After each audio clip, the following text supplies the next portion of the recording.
Dr. Lillywhite has come to us today from English. He teaches business writing, editing, writing poetry and other courses at the graduate and undergraduate levels.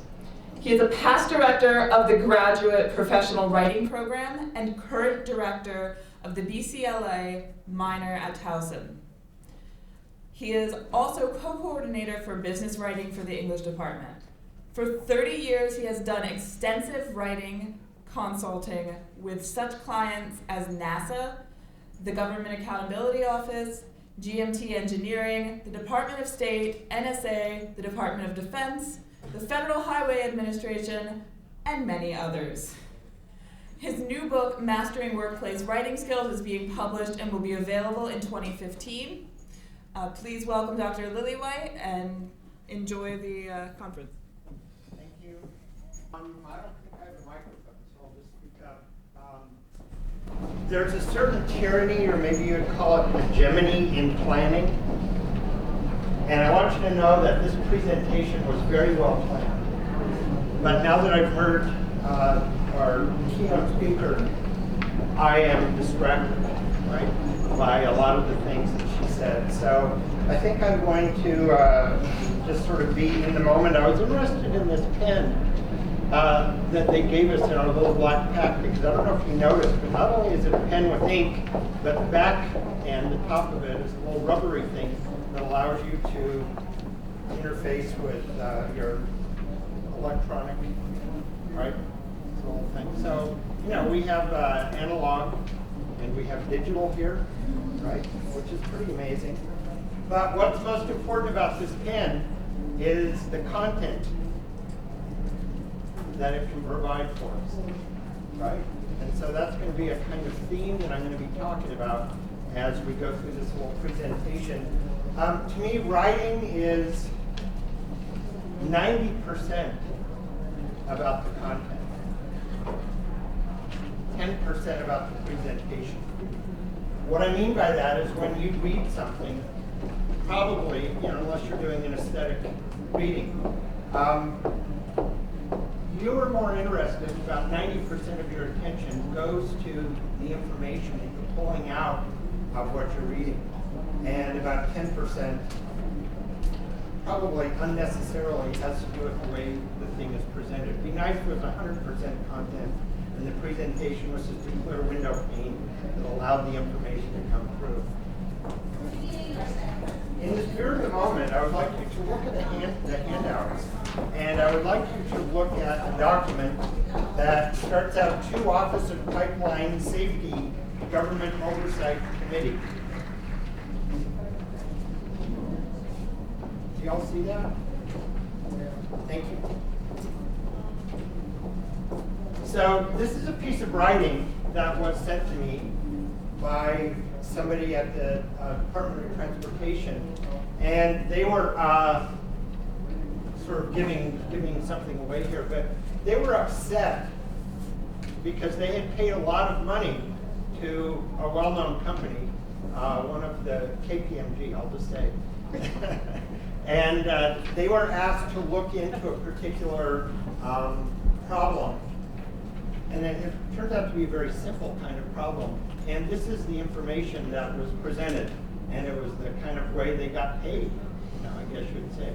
So I would like you to look at this single page piece just for about 2 minutes and tell me, do you think it is effective, useful writing? Yeah. Well, it's very hard to understand because it's big blocks of text. So Katie said it's hard to negotiate. I agree with that. Any other comments? Yeah. As a section. You have to kind of shout. Okay, Yeah. sure. There's actually like half of it is more info on ruptured parts. Okay, I that's can't not. figure out, like, that's actually not part of their. Oh, it is it? No. Sorry. It's just that front, Oh, okay. front sheet. Okay. Anyway, I wasn't sure what was Okay. Were you impressed by the second paragraph where they had that bold type and they had numbered items? Isn't that nice? Did anybody find any grammatical errors or sentences that were so baffling to you because they were poorly written that you just couldn't understand them? Were there any misspellings? Were there any things on this that an English teacher would gig you for? Visual clutter?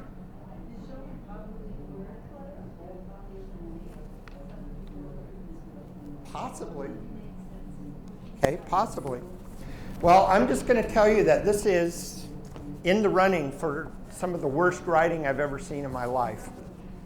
And it really has nothing to do with the punctuation or the grammar or even the wordiness. It has completely to do with the content. Because I think given what they were asked to talk about, it's astounding to me that any professional organization would provide this as a representation of the information they wanted to provide. Now take a look quickly on the back of that sheet or somewhere in your handout. It should say more info on ruptured pipelines and smart pigs. Our second reference to pigs today. Pretty good.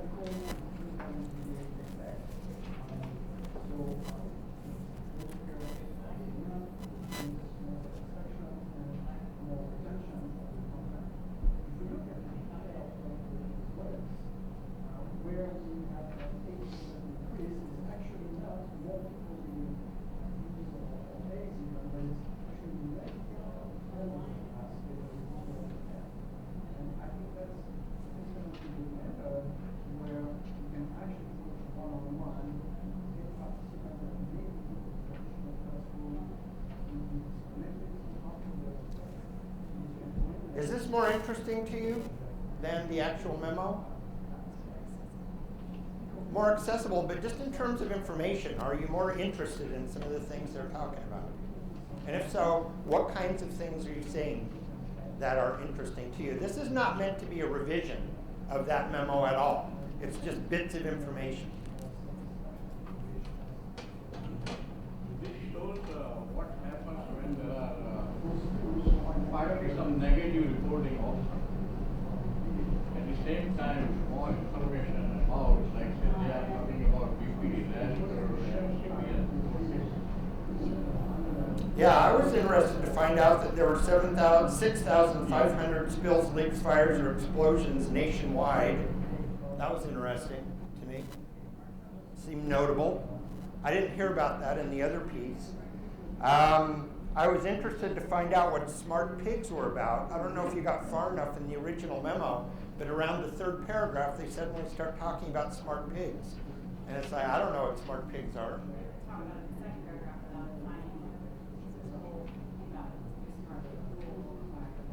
Right.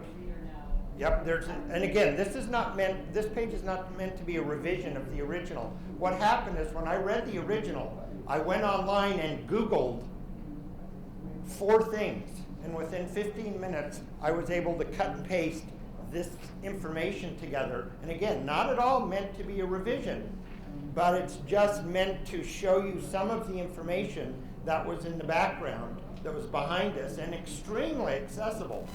I was not getting paid anything to find that information. I found it very quickly. I found out about smart pigs. I found out about how you get trained for smart pigs. I found out about this new rule that they referenced about requiring smart pigs. And I found out about all these undetected ruptures and all the stuff that's being spilled, right? So somehow I think we're going to have to find a way to account for this information in reporting in the document, right?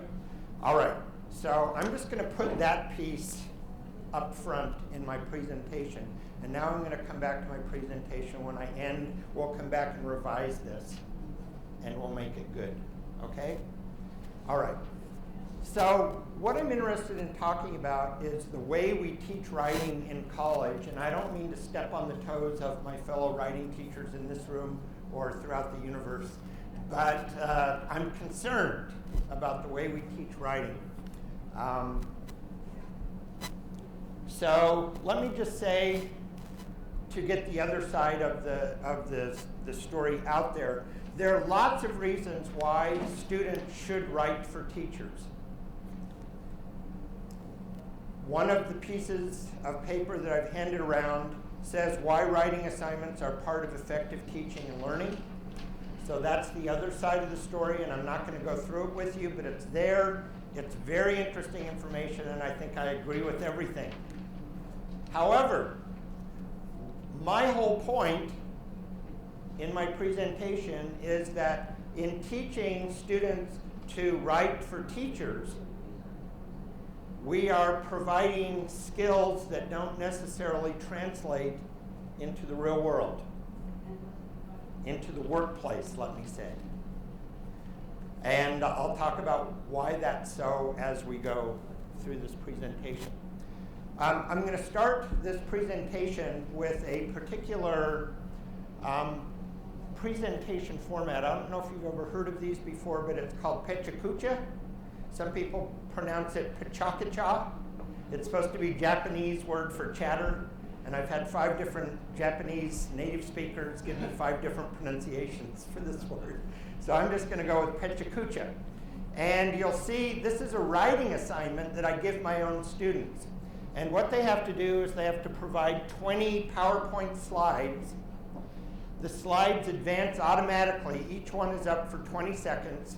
And as the slides advance, you're supposed to provide a script and talk the script as the PowerPoint slides are going through. So the whole presentation will last, this pechakucha will last for 6 minutes and 20 seconds. When I told them back in November, December that I was doing a January conference presentation, they said, you should do a pechakucha. And I said, but I'm not a digital native, and I don't do technology. I've never done a pechakucha. And they said, yeah, all the more reason you should do it. So here you go. So I'm just going to be reading from a script for the next 6 minutes and 20 seconds, and then when I'm finished, you can start throwing things at me. Okay? So, can you all read my mind? Well, it turns out that the most effective technology we have to allow other people to read our mind is still language. Mind reading turns out to be kind of important for our survival, both individually and as a species. Our first voice and language recorder was writing. It's been a crucial technology for over 3,000 years. Some people say with the perfection of voice-to-text apps that writing will disappear, but for now, it's pretty much as crucial as ever. Some people say more crucial. But writing is massively complex. We master talking by the age of 3 and can chatter on endlessly. Learning to write, however, is a different story, and it's fraught with considerable rules and mistakes lurking behind every comma. 85% of students report in a study I looked at that they hate writing. But students find out soon enough at work that writing is kind of important. However, employers complain our graduates don't have strong critical thinking and writing skills. So what's the problem? Well, in my humble opinion, I think that we are teaching writing wrong. We teach students how to write for teachers. They write often about topics they know little about and care little about for a teacher who has no practical use for the information except to give a grade. And we writing teachers have an odd way of reading. We start with the very first word and we read every word consecutively till we get to the end. Very odd. And then we mark mistakes as we go along. Luckily, we're paid handsomely to read in this most highly artificial way, I think. And students we also assign 10-page papers, and students do learn to get to page 10. They make the font bigger, the margins a little bigger, they use plenty of quotes, and they begin with an introduction with the words, it all started back in Mesopotamia, the land between the rivers. Right? You probably read these essays. Another problem may be that we writing teachers are literature connoisseurs who appreciate sophisticated writing and work hard to make our students eloquent. It's no wonder they pull out the thesaurus to find words like supercilious Or they might write, I drove to campus, but that's only 4 words. So then they say, as my final semester approaches termination on that frigid morning, and cognizant that I had but a single test more to conquer, I put the pedal to the metal and soon dropped anchor on campus. And that's 36 words, and that's closer to getting page 10 done. Expecting our undergraduates to write eloquently, again in my humble opinion, on topics they care little about, is like trying to teach me differential calculus or trying to teach beginning music students to play Rachmaninoff, or actually it's like requiring our composition students to fly. I'm only half kidding here. We writing teachers give higher grades to writing that seems more sophisticated. And a study I looked at said we reward complex syntax, lexical diversity, and uncommon words. And I hate to say it, I'm a university professor, but our students don't need to fly. These 3 features I talked about are also 3 features that make text harder to understand. At work, people are busy. They don't read unless they have to. Instead, they skim and scan, foraging for useful information. They like writing that keeps their level of interest high and their level of effort low. Aristotle noted 2 main purposes for writing: writing to inform and writing to entertain. Workplace writing is done more to inform, and I think students should learn that kind of writing. So I'm going to call that kind of writing that is highly readable writing, practical writing. And you'll see I define it here as writing whose main purpose is to meet the needs of a reader who wants useful information. And what I will say in the rest of my presentation is that there is a discrete set of writing skills that help students learn practical writing. It begins with the realization that writing is a body of information we make available to our readers, and just as our human bodies are composed of harmonious but separate systems, every text has at least 7 interdependent systems that work separately together. And I call those 7 systems the higher order and the lower order concerns. And you'll see that under higher order concerns, I list content, organization, and document design. And under that, there is something like style, paragraph sentences, word choice, and mechanics. If you were to look at the system of content, and this is what I'm going to be focusing on as we move forward, it really has 4 moving parts. It starts with an issue, then the reader's questions about the issue, the answers to those questions, and then the supporting information.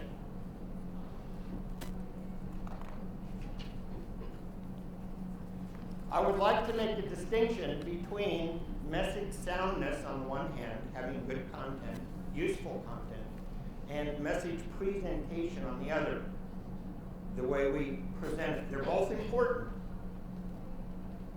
but I think that we spend more time talking to students about presentation and not really enough time talking to them about the content that we have. So what I'm going to end up saying here as I end this Pechacucha is I think we should be teaching students how to read their readers' minds, to give them good content, to discover the key questions their readers have about the issue they're writing about, to develop methodologies to research the answers their readers need, to then present the information in a way that is highly readable,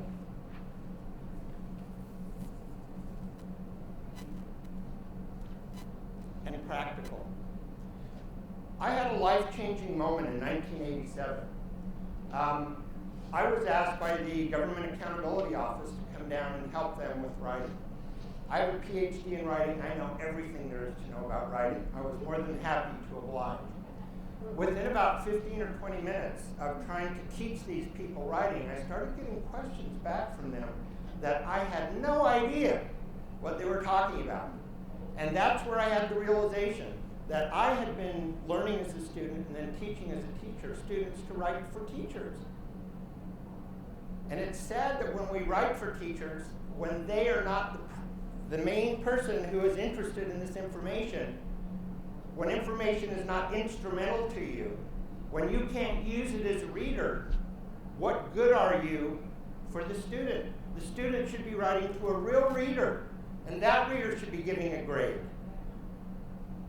I need to know if I should buy an electric car. So I asked my students to write me a paper. I gave them 1,000 words on electric cars. And the information I got back was pitiful. It sounded like advertisements for various models. They'd never thought about, as a real reader who really was interested in buying an electric car, what should they talk to me about?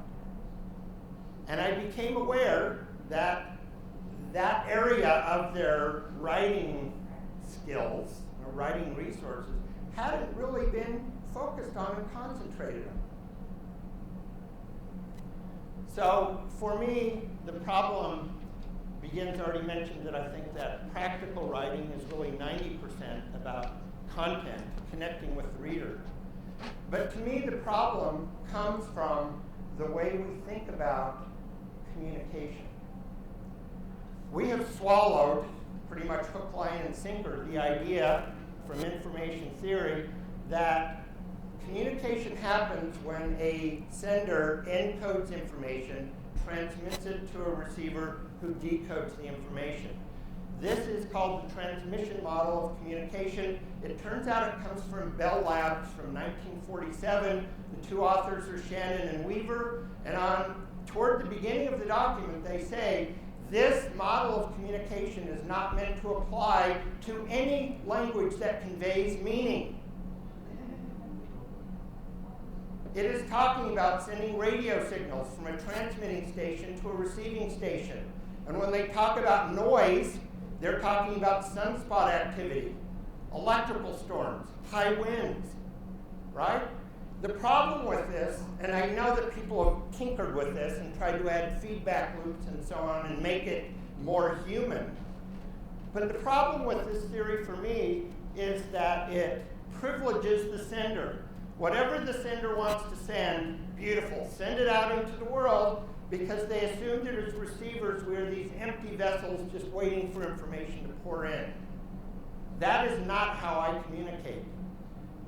When my oldest son was 13, one day I said something parental to him. He threw up his hands, as kids were doing in those days, and said, "Dad, talk to the hand." Because the head don't care. I always forget how the second part goes because I was so astounded that he would do that to me. And I said, "Jake, just stand there for a minute, please."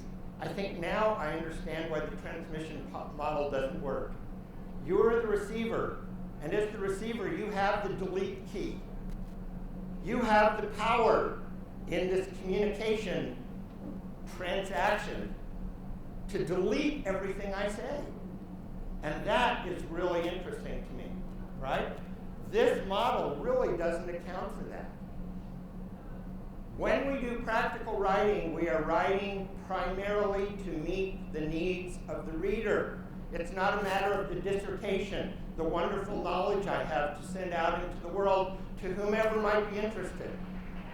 It's a matter of communicating to somebody who needs that information. So we need a better model. A simple human conversation is a better model to me for writing and for communication than is the old transmission model. A conversation means taking turns. Verse means to turn, con, with, right? We take turns. I send, you receive, you send, I receive. It goes back and forth. But what powers a conversation, as it turns out, is a loose string of questions and answers. I ask you, how was your weekend? What magical thing happens when I ask you a question? You give me information back, right? The conversation begins. We went whitewater rafting. Oh, I'm interested. Questions are the manifestation of our interest. When we are interested, we ask questions. This is what writing should be getting at. It should understand that we write to people who are interested in an issue, an area of shared interest between us and them, and that they have a series of questions about that issues that if we were face to face, we would talk about and discuss. What electric car should I buy? What are your selection criteria? I have 15 or 20 different questions that they could answer right off the top, right? So good writing starts with the awareness that you have an issue to write about that somebody else is interested in, and then factoring that issue into a series of questions that the reader needs to have answered. So when we go back in a second and we look at the smart pig piece, we'll see that the failure in that piece is a failure to register the reader's important questions about that issue. So a simple conversation, questions and answers, is a great way to think about generating content. And when I look at a student's piece of writing, the first thing I look at is, did you anticipate the questions that your reader actually has? And if they didn't, I stop right there. And I ask them to think more, talk to me about those questions. This is why it's so important, I think, to get students to write as best we can to a real reader. You know, I love service learn, going out into the community, writing for real people. Well, if you're going to write effectively to them, you better know what questions they have. Sometimes they can tell you some of the questions, but sometimes they're not expert enough to know what questions they should ask. And so as the expert, you have to understand the questions they have as well as the questions they should have. And then you should answer those questions.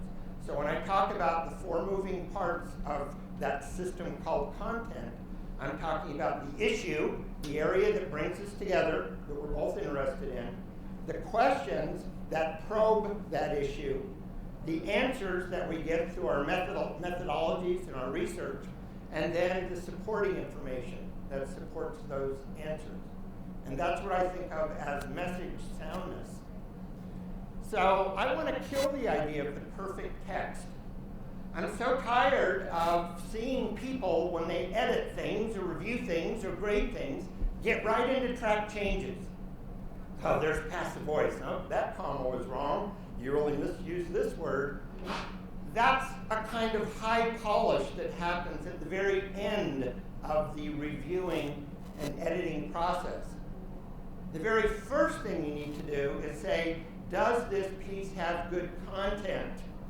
Because if it doesn't, why are you polishing it? Why are you wasting your time? And I see well-meaning people editing things, and they try to capture everything at once. Not only was the content bad, but you misspelled a word and you were wordy, and why are you even talking about that until we've gotten the content right? So as I said, content about the issue, the questions that come out of that issue, the answers we have, the support for those answers. Students should learn to write for a real person who truly needs the information, not to teachers who are just reading for other purposes. And as I said up front, there are many legitimate reasons why we teachers should have students write for us. What did you think of the story? What did you think of the scientific experiment? That's all fine and good. But as far as writing skills that translate out into the workplace, students need to spend a lot of time understanding what content is and focusing on content. That's the critical thinking, or at least a big part of the critical thinking apparatus that I think students need to have. And I've just found in teaching undergraduates in business writing and graduate students even, that one of their big weaknesses is the failure to be able to read their readers' minds in the sense of knowing what questions they need to answer. So I'm going to end this piece quickly by showing you a technique I call question factoring. We have 2 minutes, good. Every sentence, every paragraph, every section of your document, every document is the answer to a question. Every sentence is the answer to a question. Every paragraph, every section is the answer. So as a reader, a reviewer, you should look behind that answer and say, what question is this document answering with this sentence? And is it the right question at the right time? So let's just take a quick look at the smart pig piece. And I just want to show you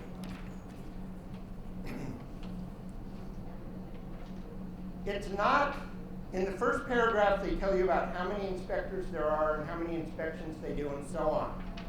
Are these the right answers? Well, if my question were how many inspectors do you have, then they would be. But the question is really the issue that's in the very last paragraph. There have been ruptures in pipelines. Hundreds of gallons, thousands of gallons of pollutants are spilling. Why? Well, because these inspectors were only looking at the outsides of pipelines, and when they saw cracks, guess what was coming out of it? So there's a new rule to send smart pigs. What's a pig? A pipeline integrity gizmo, actually the name. It's an MRI device that you put into a pipeline, and it goes for hundreds of miles, and whenever it sees an anomaly inside, it pings out a coordinate, and the inspector can now come and look at that particular spot from the inside, right? That's the issue here. There is a new rule that's going to require the inspectors to receive smart pig information from the pipeline vendors and be able to understand it. The only question on the table here was, is the current training given to inspectors sufficient to allow them to understand smart pig information? That was the only question on the table, right? So the answer should have been no. You'll see a revision of this. Once you say no, people are going to have other questions, right? Like, can they get it in time? How much is it going to cost? And you'll see that the revision that I've done, and I'm sorry I don't have time to go over that, but it is a better revision, not because I wrote it, but because it addresses the reader's questions that are appropriate to that particular issue. It has good content. Now, we can argue about the presentation, right? Presentation is a legitimate thing to study, but not until you have good content, okay? We're done. No questions? No. Oh, we do have time for questions. Okay, I thought we were done. No, we stopped with 10. Okay, good. We stopped 10 minutes for questions, so let me take a deep breath. Are there any? When the students rely more on the technology and don't pay attention to the spellings and do not really correct the message, when you tell them, they say, oh, it did not pick up in my computer. Okay, let me talk a little bit about that. First of all, I had a student from China who was in my business writing class, and she wrote me the best writing I've ever seen. I tell them, pick a problem at Towson, the beginning of the semester, look into it, and write me a report about how you might recommend fixing it. So everybody picked parking. So she picked parking. Her report looked at laws. For every student on campus, the law says you have to have X number of parking places. It looked at bus and parking situations for universities that were like Towson in metropolitan places. This report, I should have sent it up. People should have seen this. It was amazing, beautiful. The only problem was that she wrote with an accent. So there is no sentence that was probably 100% idiomatically correct. But in terms of content, it was masterful. The university should have paid her $10,000 for the study. Beautiful. I had another student in the same class, an English major, and he gave me a report also on parking, and the prose sang. It was wonderful. He could write a sentence like nobody. But I know he did it the night before because I was an English major who knew how to write well myself. And I could tell that he had not paid attention to the bigger issues. He had asked his roommates, do you think parking's a problem? Yeah, all students at Towson think parking is a problem, right? Well, all students? Well, I talked to Bob and Jim, they thought it was a problem. It was horrible. So I gave the woman from China an A- because I thought it was such a good report. I gave the English major a C. And he went to the chairman of our department and complained, right? So the way that answers your question is presentation is important, spelling is important, every aspect of a piece of writing is important. If the 10%, which I've called presentation, is bad, that can sink the whole ship. Just as the way a gash in the Titanic sunk the whole boat, right? But what people want out of that information is the content.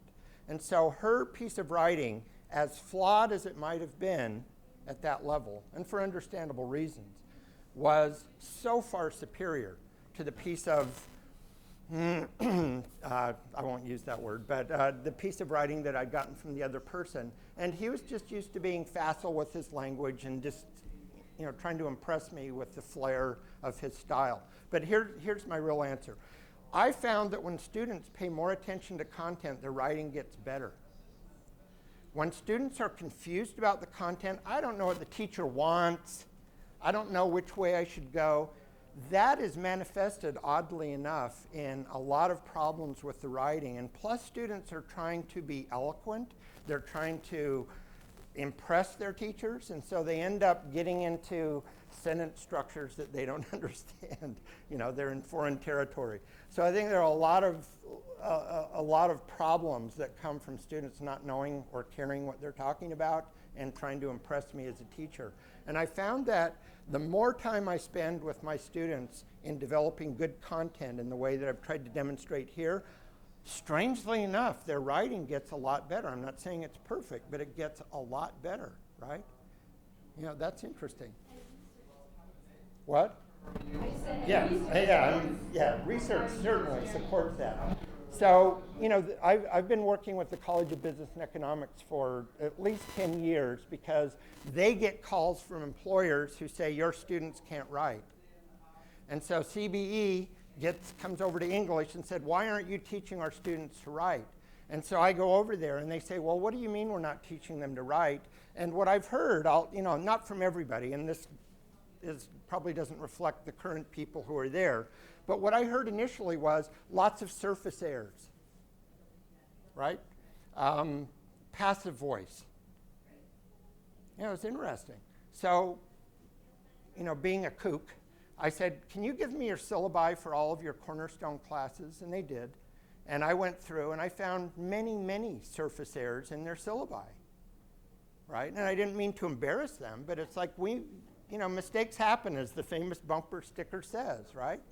What's important is that syllabus, that we have a good contract and we understand what we're talking about. Not that it should be bad. I'm not advocating bad writing. I'm just saying that content, to me, is more important than organization or the document design or paragraphs or sentences or word choice or mechanics. Because if you don't have good content, you've got nothing. So I look at that first. But when I look at that, then I look at how it's organized.